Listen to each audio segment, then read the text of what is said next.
auteur extraordinaire qui a eu la gentillesse de se joindre à moi pour parler de ce qui se passe en ce moment dans le monde. Vous m'avez manqué et je suis si heureux que vous soyez de retour. Comment allez-vous, professeur? Très très bien. Rick, et très heureux d'être de retour pour parler avec vous. Vous êtes très gentil de dire ça. Que pensez-vous de ce type, Tom Barrick? Je veux dire, ça semble quelque peu emblématique, n'est-ce pas? Vous savez, c'est le comportement, et je suis triste de le dire.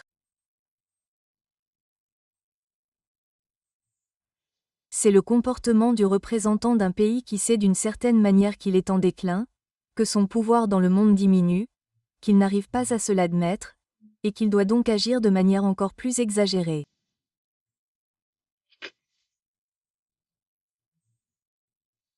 Vous savez, si vous étiez vraiment sûr de votre position, vous ne parleriez jamais comme ça, vous n'agiriez jamais comme ça.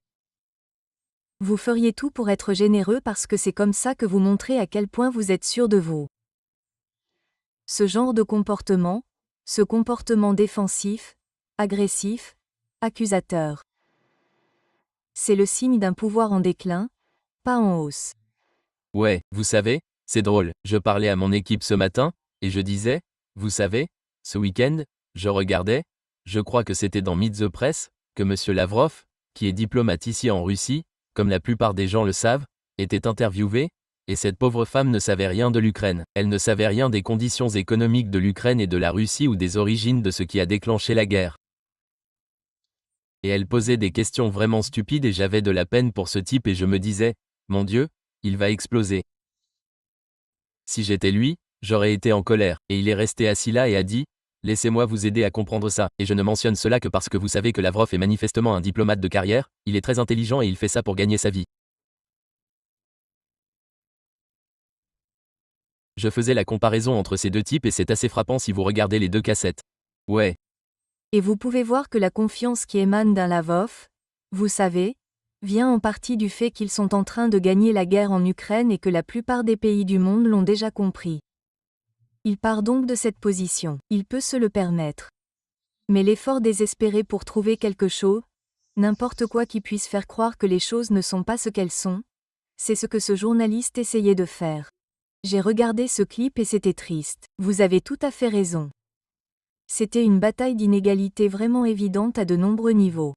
Vous savez, je vais partager quelque chose que je ne partage pas habituellement avec les gens, mais vous savez, je parle à un vieil ami. Donc, la raison pour laquelle je dis ça, c'est que j'ai fait des recherches sur ce type, et c'est un spécialiste du capital investissement qui a gagné des tonnes d'argent en achetant des entreprises, et dans de nombreux cas, en détruisant des entreprises et, d'ailleurs, je ne dis pas ça particulièrement de lui ou de tous les spécialistes du capital investissement, mais je connais juste ce secteur, et je connais beaucoup de personnes qui y travaillent. Pourquoi est-ce que je sais ça? J'ai eu la chance de rencontrer un groupe de médecins et nous avons créé une entreprise de soins de santé dans le sud de la Floride il y a quelques années. C'était juste une entreprise de soins de santé qui aidait les immigrés, puis des sociétés de capital investissement sont arrivées et nous ont introduits en bourse. Nous sommes entrés en bourse en tant qu'entreprise de 4 milliards de dollars à Wall Street, et ce fut une sacrée aventure et une sacrée expérience.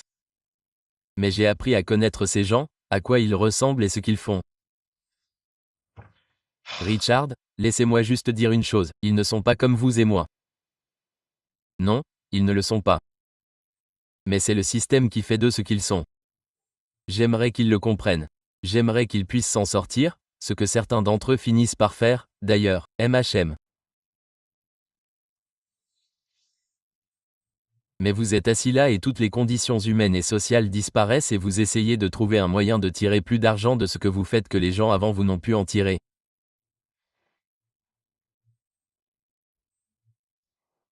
Et quels sont les coûts sociaux de cela? Ce n'est pas leur problème. Ce que l'avenir leur réserve s'ils le font, ce n'est pas leur problème. Ils sont là. Ils ont gagné leur vie et ils sont à la tâche suivante pour tout recommencer. Le résultat net est le déclin de l'économie américaine. Ils gagnent beaucoup d'argent, mais le système qui les pousse à le faire est détruit par le fait qu'ils l'ont fait. Cette contradiction, c'est leur vie. Je vous ai beaucoup observé ces derniers temps, et vous faites un travail formidable. Je recommanderais à tout le monde de vous trouver sur Google, comme vous et moi l'avons toujours dit, afin qu'ils puissent voir certaines des choses que vous faites. Vous avez beaucoup parlé ces derniers temps de Peu importe comment vous voulez l'appeler, la dollarisation, la valeur de la perte de valeur de la monnaie américaine, et vous avez expliqué en partie que c'est en grande partie dû à ce que fait la Chine. Je crois que vous avez ajouté que la Chine a vendu environ 300 milliards, si mes chiffres sont exacts, de bons du Trésor américain. Expliquez-nous cela. Oui, j'en serais ravi. Les États-Unis, au moins depuis les années 1970, et même avant, d'une certaine manière, sont un pays qui fait quelque chose d'extraordinaire, achetant au reste du monde beaucoup plus que ce que le reste du monde veut nous acheter. Nous avons été en déficit, et cela a été une aventure formidable pour les États-Unis. Car, pour simplifier les choses, le reste du monde produit des biens et des services, du vin français, de l'électronique japonaise, de l'or nigérian, peu importe, ils l'expédient dans ce pays, et nous leur donnons des morceaux de papier vert qui ne coûtent absolument rien à produire. Le billet d'$1. Très bien, c'est un avantage formidable. Nous obtenons les fruits de tout ce travail et nous n'avons rien à donner en retour. Mais ce n'est que le début. Que font ces pays de tous les dollars qu'ils obtiennent lorsque nous achetons leurs produits? Mais ils n'en ont pas besoin pour acheter nos produits, car ils n'en ont pas assez pour ce qu'ils veulent. Ils prennent ces dollars et les prêtent au gouvernement des États-Unis. Ils achètent des bons du Trésor américain et c'est comme ça qu'ils gagnent cet argent. Ces dollars qui autrement resteraient là sans rien rapporter, leur rapportent quelque chose, car les États-Unis doivent payer des intérêts sur ces bons du Trésor. Et les Chinois étant l'un des pays qui ont le mieux réussi à produire ce que les Américains veulent, ce qu'ils achètent chez Walmart, Target et partout ailleurs, les Américains en ont été les bénéficiaires. Nous obtenons maintenant un deuxième avantage, car notre gouvernement ne taxe pas les entreprises américaines. Pourquoi? Parce qu'il peut emprunter de l'argent aux Chinois. Laissez-moi vous expliquer. Les États-Unis sont le plus grand pays débiteur au monde et les Chinois sont les deuxièmes prêteurs des États-Unis. Donc acheter des bons du Trésor américain revient à accorder un prêt aux États-Unis. Exactement. C'est ce qu'ils font. Ils prêtent ces dollars à l'oncle Sam. Et d'ailleurs, parce que mettez ça dans votre pipe et fumez-le, les États-Unis doivent payer des intérêts. Les Chinois possèdent environ 700 milliards de dollars de bons du Trésor américain. À environ 3 ou 4%. On parle de 30 à 40 milliards de dollars par an que le gouvernement américain perçoit en impôts de vous et moi et envoie à Pékin, qu'il peut utiliser pour tout ce qu'il veut. Waouh! Et il dit « Merci ». Et nous ne comprenons pas ce que nous faisons. Mais voici l'histoire encore plus importante. Parce que la position des États-Unis dans le monde s'est rétrécie. Et d'ailleurs, ce n'est la faute de personne d'autre que la nôtre. Bien sûr, mon président rejettera la faute sur tout le monde. C'est ce qu'il fait pour tout, et c'est ce que beaucoup d'Américains aiment faire, rejeter la faute sur quelqu'un d'autre. Mais la vérité, c'est que tout cela commence par les Américains qui achètent le reste du monde.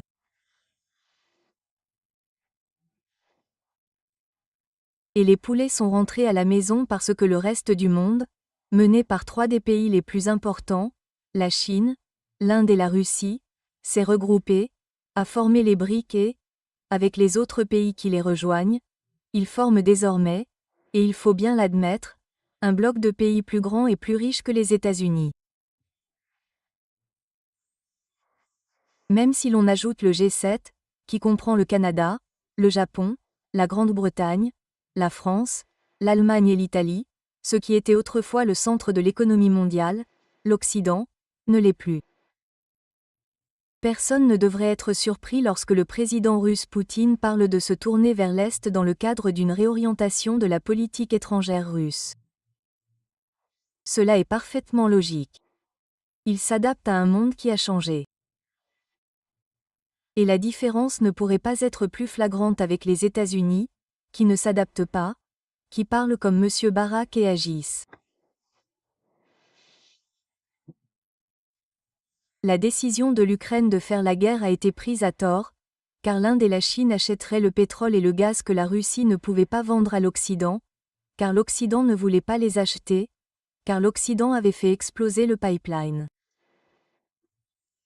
Ils ont donc fait une erreur de calcul, ce qui explique leur défaite. Quelle est l'ampleur de la situation? Quelle est l'ampleur de cette affaire? Vous savez, j'y ai beaucoup réfléchi et, bien sûr, lorsque je pense à ce genre de choses, je pense à vous, car ce sont des choses que j'ai apprises de vous au fil des années, en discutant avec vous. Au moment où les États-Unis se sont tournés vers l'Inde et lui ont dit qu'elle allait cesser d'acheter du pétrole à la Russie ou qu'elle allait lui imposer des droits de douane de 50% au lieu de 25%, l'Inde et l'un de ses envoyés sont venus me voir pour une interview. C'est un homme intéressant. En gros, il m'a répondu que c'était ce que ce monsieur m'avait dit. Il a dit, je pense que ce que font les États-Unis est injuste, irresponsable et mauvais, et on ne nous dira pas quoi faire en termes de savoir à qui nous pouvons acheter et à qui nous ne pouvons pas acheter. Et à ce moment-là, professeur, je me suis dit que le monde venait de changer. Quelque chose venait de se passer là-bas, quelque chose que les historiens écriront, et qui a changé le monde. Pensez-vous que j'ai raison? Extrapolez cela. Et laissez-moi vous dire comment vous écrivez avec quelques statistiques simples. Ce que vous venez de nous montrer, l'ambassadeur Barack au Liban. MHM. Ce sont les États-Unis qui parlent à un petit pays du Moyen-Orient. Ce n'est pas l'Inde. MHM. L'Inde est désormais, selon les Nations Unies, le plus grand pays du monde en termes de population, ayant dépassé la Chine, qui occupait autrefois cette position.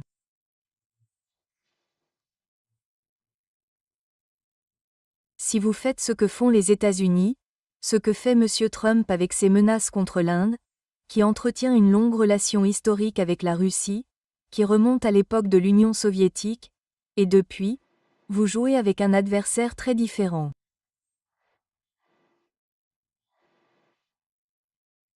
Si vous coupez les États-Unis de l'Inde en imposant des droits de douane élevés, l'Inde devra trouver d'autres endroits où vendre ses exportations.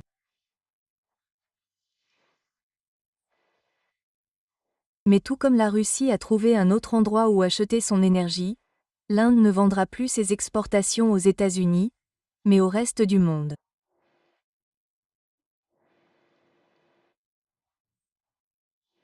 Et ce que vous faites, c'est développer les États-Unis comme une serre pour en faire une alternative économique toujours plus grande, plus intégrée et plus prospère à l'Occident.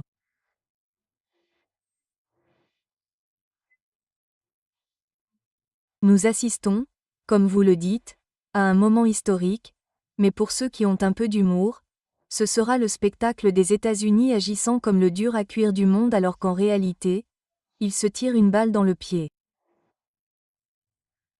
Ouais. En fait, deux choses dans cette relation méritent d'être mentionnées. Historiquement, les Russes et les Chinois n'ont pas été de grands amis et il ne fait aucun doute que la relation entre l'Inde et la Chine n'a pas non plus été une étreinte aussi chaleureuse et amicale.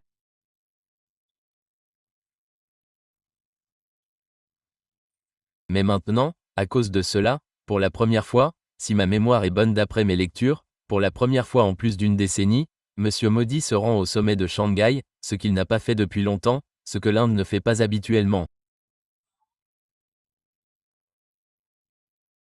Et ils ont annoncé cette décision, nous allons nous tenir aux côtés de M. Xi juste après que M. Trump leur a dit qu'ils allaient être punis pour avoir acheté du pétrole à la Russie.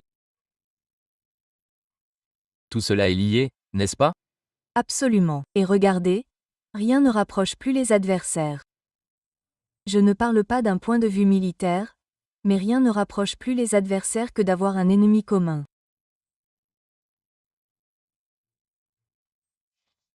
Et ce que font ces trois pays, c'est réagir à la guerre économique qui leur est imposée par les décisions des États-Unis. Je veux dire, Déclarer une guerre économique, c'est ce qu'a fait M. Trump. Un tarif douanier contre tout le monde et maintenant vous pouvez venir me supplier de l'augmenter un peu, de le baisser un peu, de le faire commencer plus tôt, plus tard. Le monde entier est confronté au fait que les États-Unis ne sont plus la puissance hégémonique qui maintient la paix partout parce qu'ils sont dominants. Non, c'est désormais une puissance qui utilise tout ce qu'elle peut pour survivre et qui rejette ses alliés, rejetant une grande partie de son histoire en le faisant. Cela ne va pas bien se passer. Et c'est le comportement d'une société désespérée. C'est ce que j'ai dit à propos de M. Barak au Liban. Ce genre de discours à la presse d'un autre pays est stupide. Vous ne faites pas ça si vous réfléchissez. Vous le faites si vous êtes désespéré. Et c'est ce que nous devons comprendre, que tant en politique étrangère qu'au niveau national, nous assistons au désespoir. Mais parlons-en. Point. Bon, voici la question de l'argent. Que font-ils? Parce que le fait est que notre pays, les États-Unis d'Amérique, a toujours le système SWIFT, toujours économiquement et en termes d'actifs, c'est de loin le plus grand pays du monde. Les États-Unis sont donc toujours la nation la plus riche du monde. Cela ne fait aucun doute. Cependant, ces trois pays réunis en consortium peuvent et pourraient, et envisagent clairement de faire des choses pour affaiblir la position des États-Unis. Voici donc la question.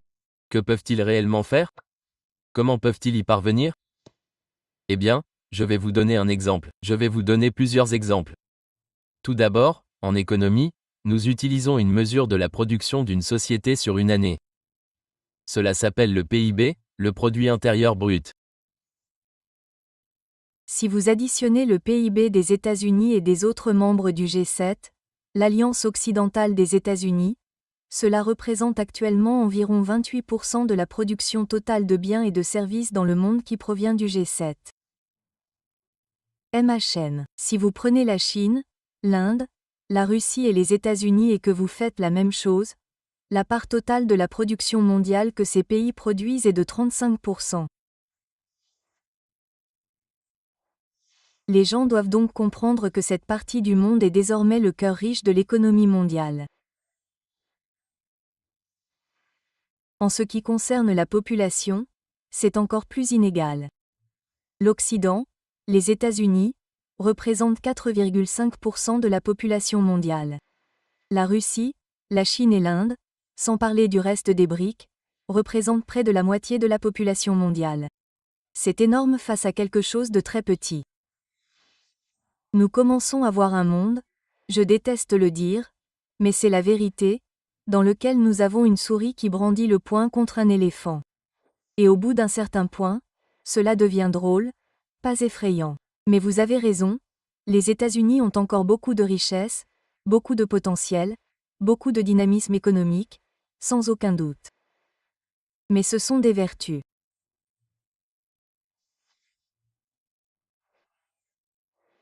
Ce sont des valeurs qui donneraient aux États-Unis une influence énorme pour s'asseoir dans le monde et parler aux Chinois et aux Russes afin de trouver un moyen pour que ces deux mastodontes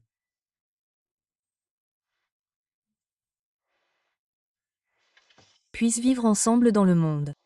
Et laissez-moi vous donner un exemple, Rick, tiré de l'histoire américaine. Oui, lorsque les États-Unis, la petite colonie britannique, ont décidé de devenir indépendantes, elles ont mené une guerre d'indépendance. Nous avons célébré chaque 4 juillet. Ils ont échoué. Quelques années plus tard, en 1815, les États-Unis tentèrent à nouveau de se libérer et vainquirent à nouveau les Britanniques.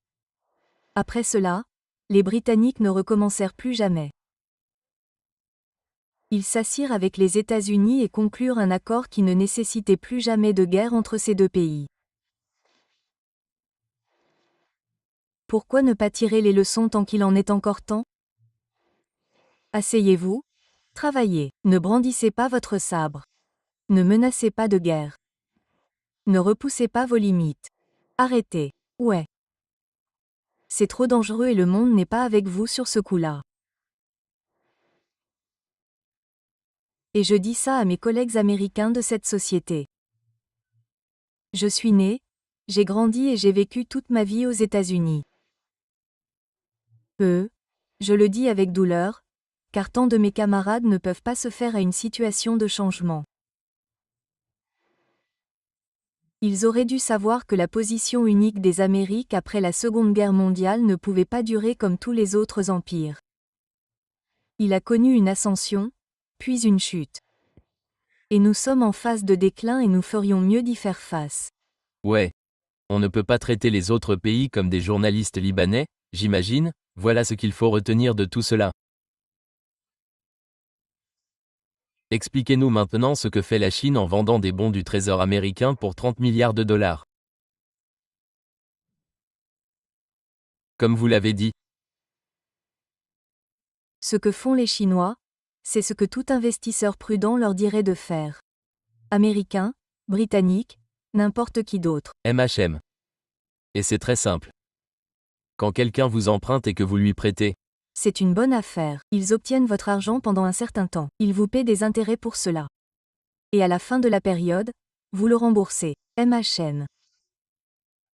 Et s'ils continuent à le faire année après année, et s'ils continuent à le faire de plus en plus, vous risquez d'arriver à un moment où le prêteur dira « Attendez une minute, vous empruntez trop, et je dois m'inquiéter qu'au niveau où vous empruntez, vous puissiez venir me voir la semaine prochaine, le mois prochain, l'année prochaine, et dire que vous ne pouvez pas payer les intérêts ou que vous ne pouvez pas payer la banque. » Vous savez, chaque pays a des règles.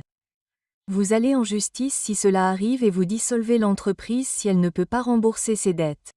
Oui, un risque. Les États-Unis ont maintenant emprunté 35 à 36 billions de dollars, bien plus que leur production annuelle de biens et de services. Nous sommes à un niveau d'endettement que nous n'avons jamais vu auparavant en temps de paix et que nous ne connaissons que très rarement et pour une courte période en temps de guerre. Mais celui-ci ne cesse d'empirer. Et ce que les Chinois ont fait, sachant très bien que si les États-Unis en arrivent à un point où ils ne peuvent pas payer leurs dettes, vous savez à qui ils ne les paieront pas en premier, les Chinois, parce qu'ils sont désignés comme les méchants dans ce pays. Ils ont donc réduit leurs dépenses parce que c'était trop risqué. Mais laissez-moi vous assurer qu'ils ne sont pas les seuls. Il existe 3 agences aux États-Unis qui évaluent la solvabilité des États-Unis. L'une s'appelle Standard & Poor's, l'autre Moody's et la troisième Fitch. Toutes les 3 ont réduit la solvabilité de AAA, ce qui est le meilleur score que l'on puisse obtenir, ce que les États-Unis avaient l'habitude d'avoir et que d'autres pays avaient. Nous ne l'avons plus. Ces 3 entreprises américaines sont arrivées à la même conclusion que les autorités chinoises concernant la dette américaine. La différence, c'est que les autorités chinoises font quelque chose. Elles réduisent leurs prêts. Donc, si les États-Unis se retrouvent dans une situation difficile, ils ne seront pas aussi durement touchés que s'ils n'avaient pas réduit leurs dettes. Quel sera donc le résultat final pour les États-Unis si cela continue?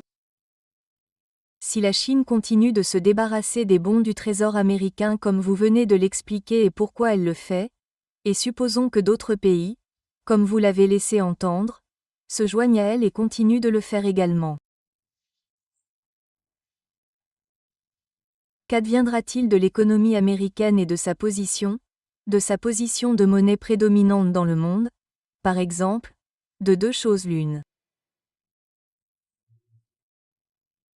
Les États-Unis vont être confrontés à une situation qu'ils n'ont pas connue depuis la Seconde Guerre mondiale. C'était il y a 75 ans. En gros, il va se retrouver dans une situation où il ne pourra plus emprunter à chaque fois qu'il voudra dépenser plus qu'il ne lève d'impôts. Cela signifie que nos politiciens ont pu aller voir le peuple américain et lui dire « Je vais vous donner ceci, je vais vous donner cela, je vais acheter ceci, je vais faire cela », parce qu'ils savent qu'ils n'ont pas à taxer ces gens. Qui se rebelleraient alors? Ils peuvent emprunter.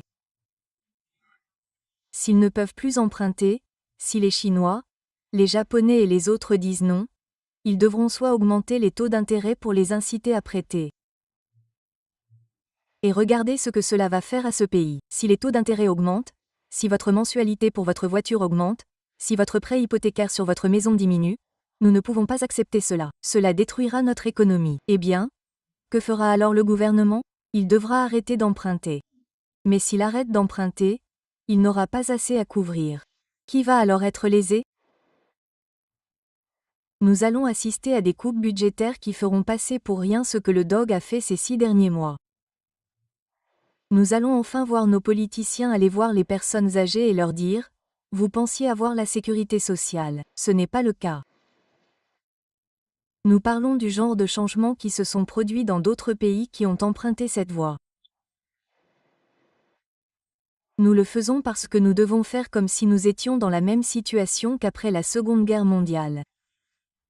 Ce n'est pas le cas. Ce que vous venez de décrire, c'est un Japon au bord de l'effondrement. Ouais. Et c'est ça. Écoutez, nous avons une bulle sur notre marché boursier. Notre marché boursier est soutenu par environ 8 valeurs de haute technologie. Le reste de l'économie est en difficulté. Nous expulsons des millions de personnes qui travaillent très dur pour très peu. Je veux dire, si vous additionnez nos problèmes, le reste du monde considère les États-Unis comme un pays voyou. Aucun autre pays n'impose des droits de douane à tout le monde. Nous sommes les seuls. Les gens devraient s'arrêter et se dire « Mais que se passe-t-il ici ?» Mais Nous faisons payer un tribut à tous les autres pays pour vendre dans notre pays. Cela peut nous faire passer pour des durs à cuire, mais vous incitez toutes les entreprises du monde entier à ne pas faire d'affaires aux États-Unis ou avec eux. C'est un acte extrêmement désespéré. Laissez-moi vous mettre un peu au défi en vous lisant ou en vous faisant part de ce que les conseillers de Trump vous diraient s'ils entendaient votre argument. Ils diraient « Oui, professeur.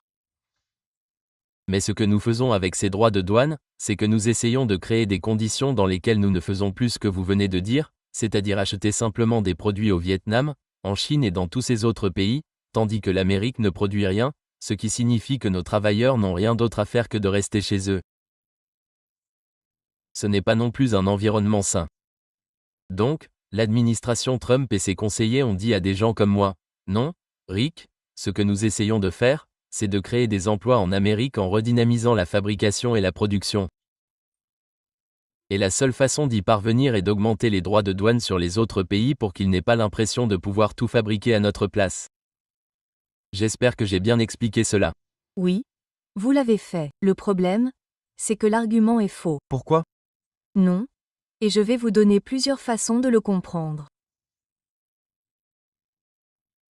Aucune entreprise qui fabrique actuellement quelque chose au Brésil, en Chine, en Inde ou ailleurs ne va prendre la décision de dépenser une fortune parce que cela coûte très cher de rapatrier la production aux États-Unis.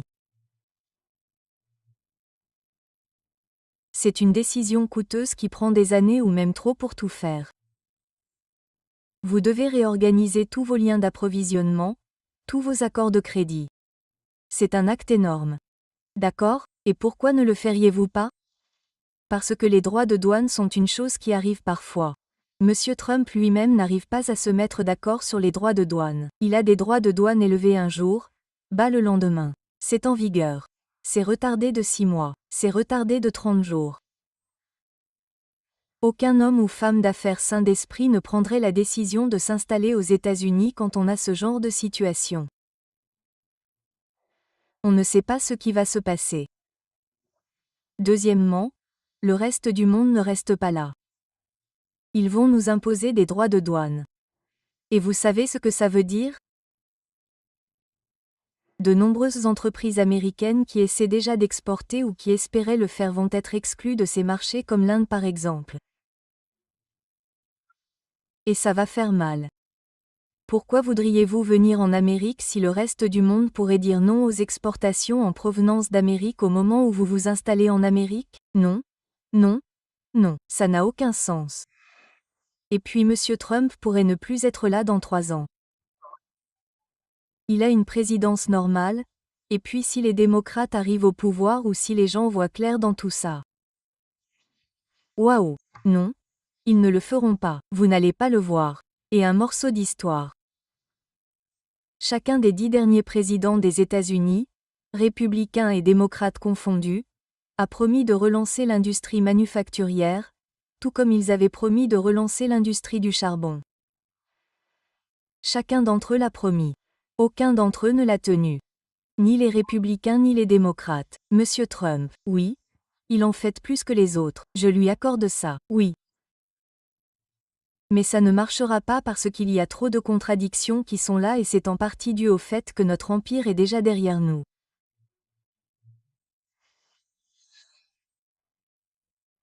Nous commençons malheureusement à constater que la descente d'un empire est beaucoup moins agréable que sa montée.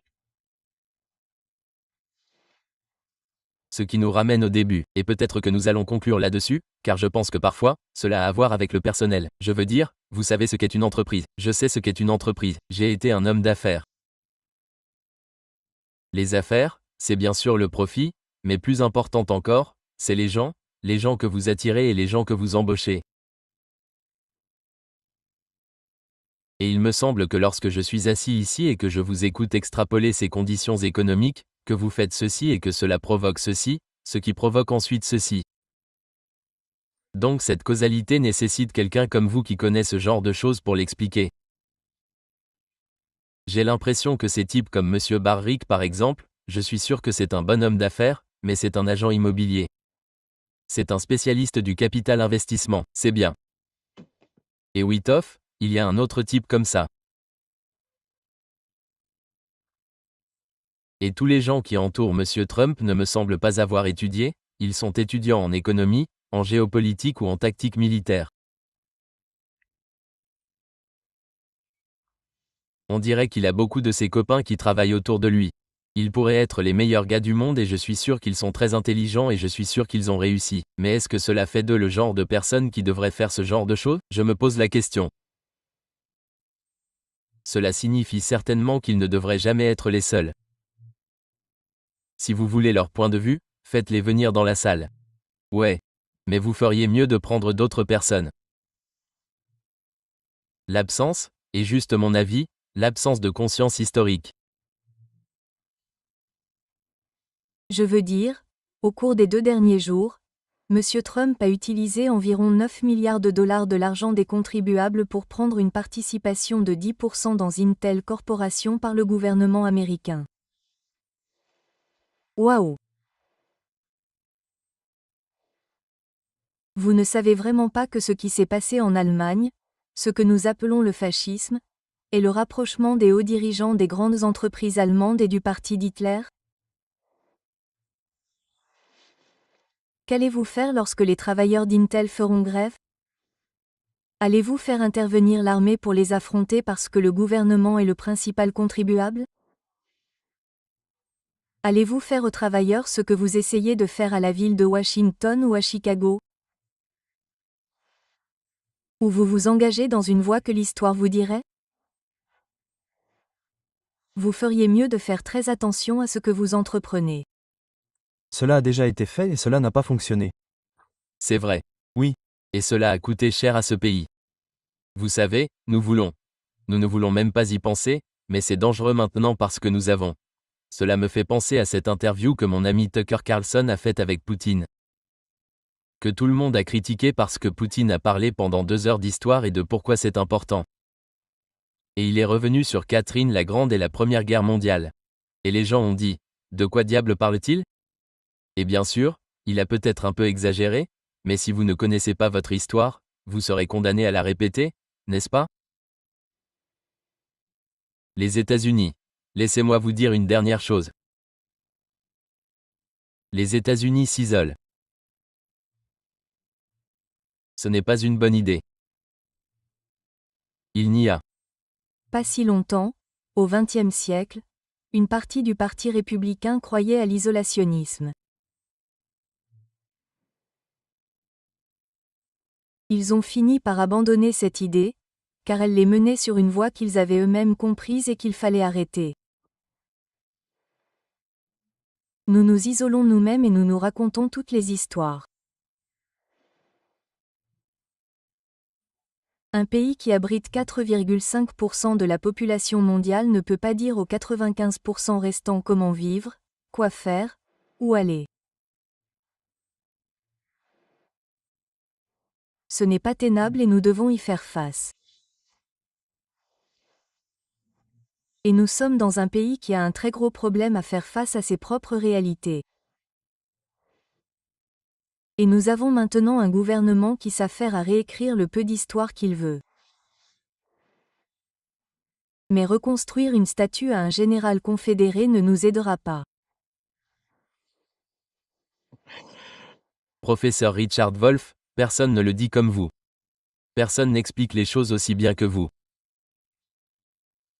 Je suis un fan et j'espère que nos téléspectateurs, les millions d'entre eux dans le monde qui nous regardent, ont bénéficié, et je suis sûr qu'ils ont bénéficié, de votre capacité convaincante à expliquer des choses qui, pour la plupart d'entre nous, sont trop compliquées à comprendre.